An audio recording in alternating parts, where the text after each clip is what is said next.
It's the Brad and John Show. It's the Brad and John Show. Today's date is Wednesday. It's hump day, as Shelley would say, January 7th, 2026. John, can I harken back to our last segment in B Block? And those of you listening in the future, you want to go back and listen to this. We were talking about Minnesota Public Radio.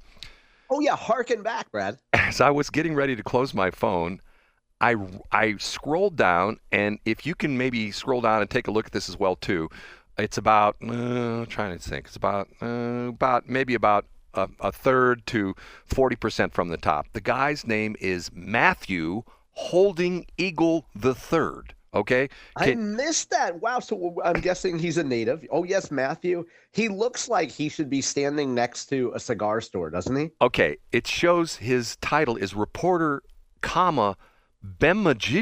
What is that? Maybe he's on the Indian beat. What is B? Let me see. BEMIDJI. I'm Googling it right now. What is that? What is a Bemajiji? It is a city in Minnesota. It's on the southwest shore of Lake Bemidji. And it's nicknamed the first city on the Mississippi. So maybe that's his beat is Bemidji. Matthew Holding Eagle III. What a name that is. I'm telling you. Yeah, now he's mad at your ancestors, which were Heinrich Shooting Eagle IV. Yes. He was holding the eagles while my nephews, my ancestors were shooting them. Right. Okay. We'll talk about the Matthew Thornhill thing. But first, you sent me a text yesterday. Oh, by the way, can I tell you that I got a text Monday from Michael Burton? Oh, nice. We haven't heard from him in a while. That's great. Okay. Remind me to come back to that. Okay. You wanted to talk about something I put on my Facebook page. Can you review that? Yeah. So, Brad, every once in a while, I go to Boomer Facebook, mostly over break to see if you were still alive. And because, like most boomers, Facebook is important to you. I knew that if you were posting on Facebook that your gallbladder surgery had gone well. And you linked to a piece from the Today Show where Savannah Guthrie and Mr. Black Guy. What's the black guy's name? I don't know. I don't even watch whatever. Anymore. He's a black guy in a suit, and he sits on the couch and agrees with Savannah Guthrie.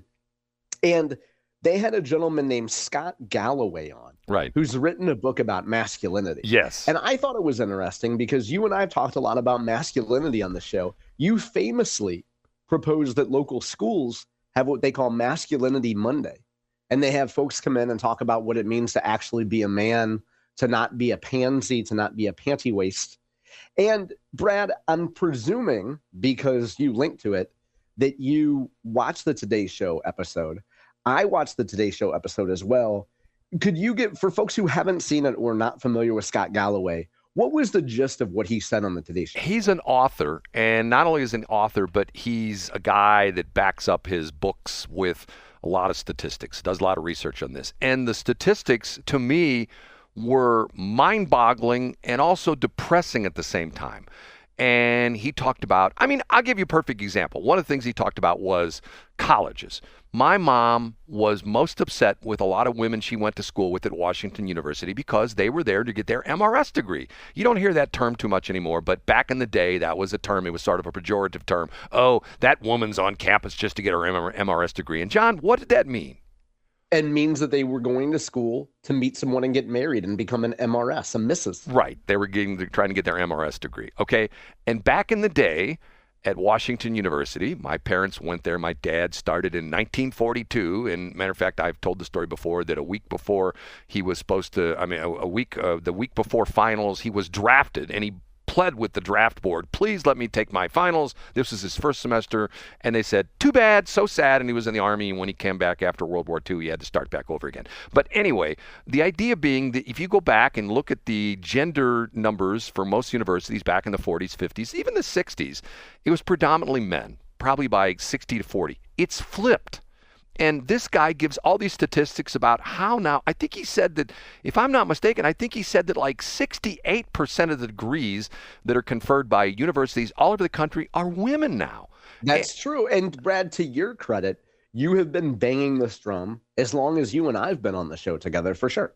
And to the point where he was essentially saying that all these things have made the current generation of men, the current generation, I don't even know if it's the alpha or the beta or whatever the hell it is. I'm so confused by all that stuff. It's Gen Alpha, and then Gen Z is a little bit older. Gen Z.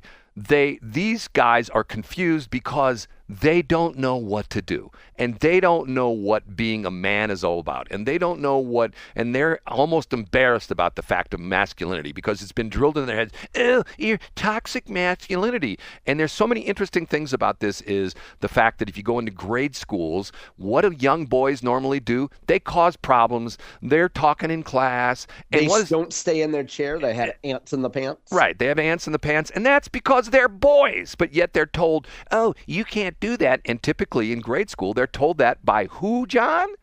They're told that by female teachers and administrators. Right, because that's mostly who is the people in the grade schools.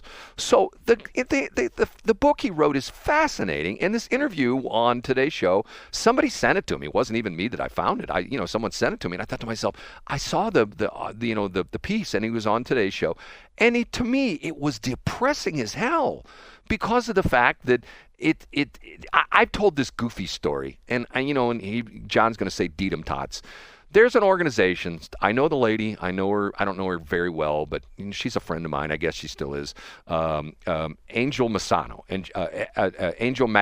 and she started a group called Little Black Book, and it's done very well. And essentially, it's a group to help women empower themselves to start businesses if they don't start a business, to be more successful in their careers and things like that. It's very much of a female empowerment group. Okay, there was a guy, and I won't mention who it was, who saw this going on with the women in St. Charles County, decided, I'm going to do a group just like it.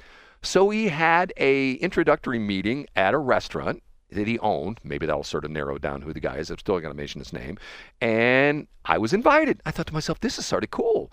So I showed up, and it was a train wreck. And what type of men, Brett? I love this. I do love this story, because what kind of men showed up, and what were they?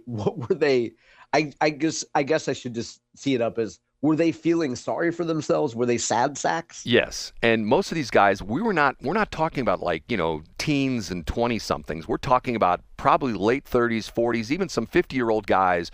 And we went around the room, and I got there a little bit late. And it's funny because I walked right in with another guy who was in a nice suit, and turns out he's an insurance agent. And it was like, standing room only. So him and I stood in the corner, and we, heard this, and they're going around the room and the guy would go like, oh, my name's Jim, and I don't know what to do with my life, and I live with my parents. I live with my 42. parents. And there were like 5 or 6 in a row like this, and I'm thinking to myself, and it's funny because I looked at this guy next to me who's like in the nice suit, and he looks at me and he sort of gives me like crazy, like a head gesture, like, what the hell is this going on? Yeah, but let me pause your story for 1 second though, Brad. I think it's fair to say that those men probably showed up because they were looking for direction, and you went there thinking you were going to have, frankly, a bunch of Brad Hildebrands or a bunch of guys in suits, and you walked into what was more of a emotional support group. Yes, it was like, I don't know if I told the story. It's like when I went to a friend of mine who I didn't know where we were going. It was in a 12-step program, right? And it was a lot of that. So, Brad, let's get back to your original point. What you're saying is that the message was that Scott Galloway gives, which are based on statistics, which sometimes he cites as sources, sometimes he doesn't, but seem to be very depressing for men. Yes, exactly. And can I offer an alternative view on Scott Galloway? Yeah, go ahead. Because I've followed him and followed what he's talked about and seen some of the pushback against him.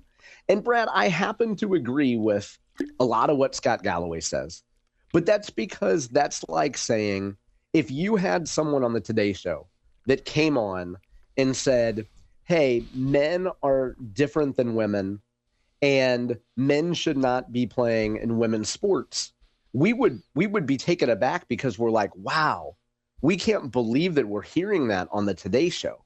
So we seem to be giving Scott Galloway a lot of credit for speaking really basic facts that I know Brad Hildebrand has been talking about for more than 2 years. So I'm not criticizing Scott Galloway for that, for speaking the truth. But Brad, many people have been saying this exact same thing for a long time. which leads me to my criticism, Brad, which is if you actually listen, and I know you did, to what Scott Galloway says, he's a very progressive guy. He talks about how, well, there's been so much discrimination against black people. He talks about the plight of black men. Progressively and economically and socially, Scott Galloway is a big progressive, which leads me to think, I'm going to coin a term on this on our episode today, Brad. I think Scott Galloway is the Liz Cheney of the men's movement. In other words, people like the Today Show or The View will have Liz Cheney on because she is the official liberal approved version of a Republican. Well, we're not against Republicans. I mean, Liz Cheney speaks the truth. They have Scott Galloway on because he's saying facts about males and females, but his prescription is okay. It's progressive. It's not threatening to the liberal agenda.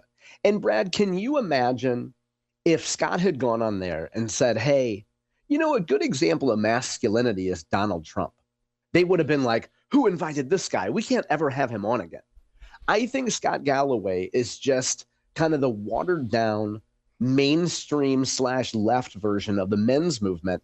And that's not to say that he's not correct about his statistics, but I just think we should be careful in saying, oh my gosh, Scott Galloway is a breath of fresh air. He's been saying what Brad Hildebrand's been saying for years now. You get my point? I get it exactly, but there's an interesting aspect. I look at this. I told the story, and here we go, Dedum Tops. And what's Dedum Tops mean again? Dedum Tops. There's no P in Dedum Tots. It stands for when Brad retells one of his stories, I say, we discussed this many times on this show. Right. That's if you look at, matter of fact, if you go to the BJ Show, there's a glossary, bjshow.co, there's a glossary of all the terms we use.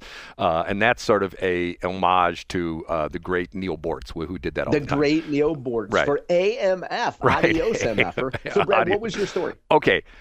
Me, the guy who after the day after Charlie Kirk was assassinated, I'm driving around, and I don't know what happened. It was like I got hit by a meteorite. I thought to myself, I am so sick of this Republican, Democrat, progressive, liberal, conservative crap, and the Nick Schroyers of the world, and well, I'm a Freedom Caucus guy. And what are you, Brad? I am an American. And then Lee Greenwood pulled out in front of you like he was a deer a decade ago, and then you broke your hip. So you may talk about Scott Galloway, but once again, you say, well, he's progressive. But I don't care if he's a communist. He's speaking the truth. He's speaking facts, Brad. Facts that many people in the men's movement have been saying for decades. You're right. And I don't diminish the fact that he brings out these interesting facts, that he's got a progressive narrative that he's promoting. I get it. But by the same token, it's something that literally bothers me because of the fact that I look at my father's generation, World War II, and so many things about that generation. Remember, Tom Brokaw did the whole book, the greatest generation, the whole bit. I think that we peaked. I have to be honest with you. I think America peaked in the 50s and the 60s, and it's been downhill ever since. And you know what, Brad? We have generation after generation that looks back and says, oh my gosh, we're going to hell in a handbasket. This generation is so lazy. And your father's generation said that about you. You say that about Gen X. I, as a Gen X guy, say that about millennials and Gen Z. It's a time-honored tradition to say things were better in the past. No. And lament where we are today. I'll take issue with you for one thing. My dad never said I was lazy. I was always a worker bee. That's right. It was your mom that said that. Brad, one of the things you haven't given out in a long time is our text line. And I heard that somebody who flaked on our show twice texted you. Can we go a couple minutes extra? I got to get to St. Charles. Can you convey it in 60 seconds? I cannot. So what we'll do is, and I don't think that we should give some guy who's so blatantly disrespectful to you as to flake on the show. I don't think we should give him any time. But I think after the show, you could screenshot or text me whatever this guy sent you. Well, we'll talk about it tomorrow. But the funny part of it is, he thought I was you and you were me. Which shows an incredible level of ignorance if you can't invest 60 seconds in listening to a show and listening to what people have to say. You get what I'm saying? I hear exactly what you're saying, but I thought you'd get a kick out of the fact that he got us flip-flopped. And when he was texting me, he thought he was texting you, which was really funny. How moronic do you have to be to confuse Brad and John? Okay, we'll talk about it in the C Block tomorrow. All right, I'll see you tomorrow, Brad.